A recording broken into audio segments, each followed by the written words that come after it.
ازيكم يا حبايبي، عاملين ايه؟ يا رب دايما تكونوا بخير وفي اتم صحة وراحة بال يا رب. النهاردة بقى نعمل مع بعض الكاتشب زي الكتاب ما بيقول بالظبط يعني. جبنا معانا بقى كيلو قوطة، وهنعمل ايه؟ هنعمل فيه علامة اكس كده او علامة زائد عشان نحطه ايه، هنحطه على النار يتسلق عشان تشيلي منه القشرة. خلصنا كده، حطينا البتاع. طبعا اول ما تحطي ما تعمليه زي كده عشان يتسلق، تحطي فيه ميه زي ما انا حطيت كده في الاخر. بص، نحطها كده عشان يتسلق وما يتهريش. اصل دي مش صلصه هنصلصها نحط حبه ميه صغيرين، لا، ده كاتشب هنعمله وتطلعيه في ميه ايه، في ميه بتلج، او تحطيه تحت الحنفيه لغايه ما يبرد عشان تعرفي تقشريه زي ما انا بقشره كده. كانت سخنه مش عارفه اقشرها. هنا قشرته كله كده، عامل زي ايه، طماطم الكونكاسيه اللي بيعملوها ويصلصوها، بيقولوا عليها كده طماطم كونكاسيه.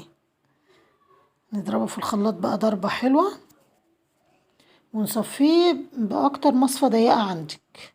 طبعا انا ما عنديش مصفى ضيقة، رحت عملت ايه، في في المنخل الصغير اللي بنخل بالدقيق ده.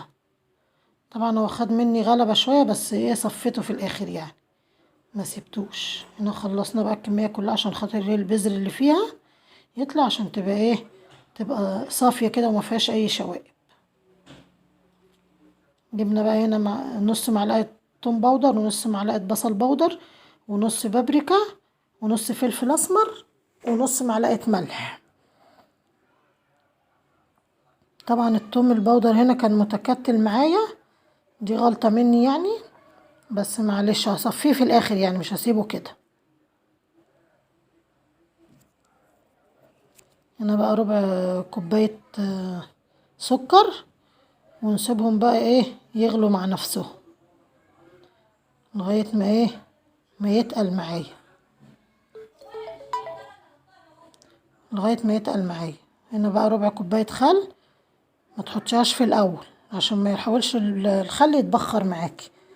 هنا بقى معلقة نشا، هندوبها في شوية مية وتقلبي على طول عشان ما يتكلكعش معاكي. هو ده اللي هيعمل له القوام. لو ما عندكيش نشا وعندك عسل جلوكوز، ممكن تحطي معلقة عسل جلوكوز، بيتعمل بده وبده. انا حبيت اعمل لكم السهل، انه ايه، اكيد كل بيت فيه نشا يعني، لكن مش كل بيت فيه ايه، عسل جلوكوز. انا عندي والله، وكان ممكن اعمل بيه، بس انا حبيت اعمل لكم الحاجه البسيطه. ده بقى التست طبعا اللي لازم تعمليه وتشوفي ايه. بصي لو لقيتيهم ضموا على بعض تاني، الخط ضم على بعضه، بصي ده كده لسه ما استوتش، لسه ما تقلتش معاكي. وانت تعملي كده لقيتي الخط ما زي ما هو، يبقى كده ايه، خلاص خدت القوام المظبوط اللي احنا عايزينه. وطبعا هتعمليه وتسيبيه يبرد، سيبته شويه وخلاص لغايه ما خد القوام اللي احنا عايزينه، وتسيبيه برضو لما يبرد هيتقل معاكي زياده. بصوا القوام، بصوا التقل، كاتشب كاتشب يعني. والله بنتي دقيته قالت لي قسما بالله يا ماما زي بتاع بره بالظبط.